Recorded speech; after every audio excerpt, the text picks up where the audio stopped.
Yo, what's up YouTube? It's your boy Bobby D, and I'm back again with another hot, juicy video. And as always, I'm joined by the hair Moses himself, Steve Cook. Bobby. Thanks for being on my channel, Steve. And if everybody doesn't know, Steve has his own channel at Defeating Hair Loss, Growing.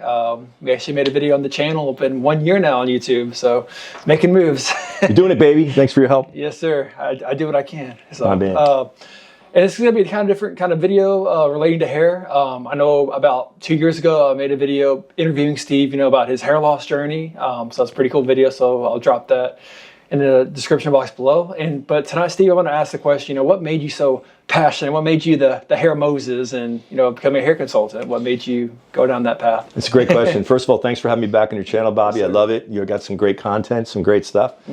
Bobby, that's a great question. I'm not too high on myself. I don't think I'm the guy that, I always said, like, you think you drive a fast car, there's a guy with a faster car. You think you're a bodybuilder in the gym, there's a bigger guy. You think you got a pretty girl, there's a guy with a better looking girl. You think you got some money in the bank? Well, there's someone that has a lot more money than you.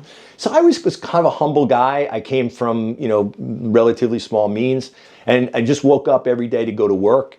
When I was about in my 20s, early 20s, I was working in a gym like you as personal trainer. Yeah.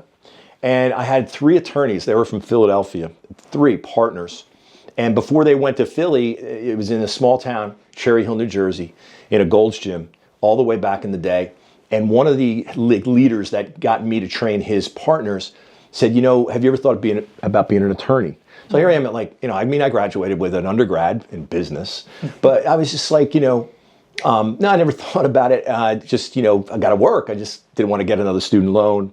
He goes, you'd make a great litigation attorney. And I'm like, really? He goes, yeah. I go, why is that? He goes, because everybody would believe you.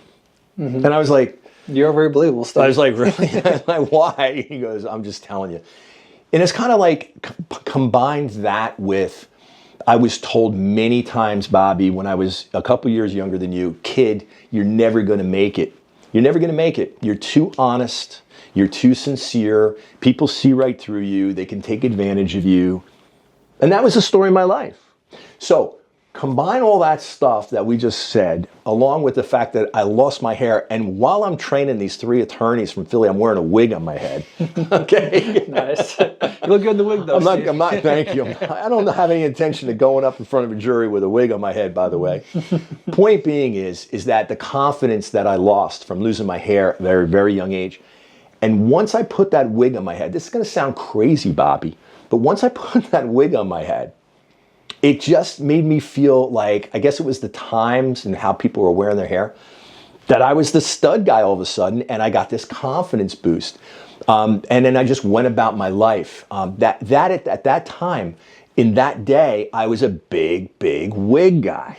Now we're the hair transplant guys, right? Yeah. So in those days, I was like, man, why doesn't everybody wear a wig? Like, why doesn't everybody just go get a wig? It's like, look at me. I thought I looked great. I didn't realize that I was so young that I could put anything on my head and look good because, I had a youthful look. So point being is that I decided at that time to help people. I just suffered so much from losing my hair, and it just killed my self-esteem so much. I got a little bit, like, not violent, but angry. I got angry, how people get sometimes when they're, they lose a loved one, or they lose a job, or they get divorced, or God forbid something tragic happens to someone in their family. Sometimes they get angry. I went through that phase, and then I just kind of blossomed into this, like, I've got to help people that are going through this. That grew into, taking off the wig and then being bald again, and then getting through hair transplants. And then hair transplants started to hit, kind of their prime in, let's say, the late 90s. And they were starting to take strips out, and they were able to move a lot more hair.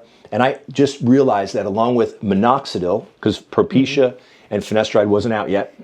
So the combination of topical minoxidil and the fact that you could either put a wig on your head or you could do some hair transplants gave me the opportunity to maybe help those not have to go through what I went through. And that is what I do today. So when I wake up every day, again, I'm too honest, I'm too sincere. Never. I'm the guy that nobody, wants to hire because I'm not a salesperson. And I'm just like, I guess I'm still here.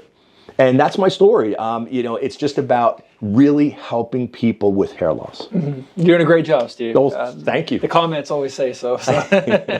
Doing something right. Cool. I appreciate it, Steve. Thanks for sharing your story. My pleasure. You're like a second father to me, a good mentor with my hair loss and just life in general. So I appreciate you, Steve. I appreciate you, Bobby. Yes, sir. Thanks for being on. And everyone, be sure to check out his channel, Defeating Hair Loss, where I'm on there all the time too now. And yes. be sure to like and subscribe to my channel. And then we will see you next time.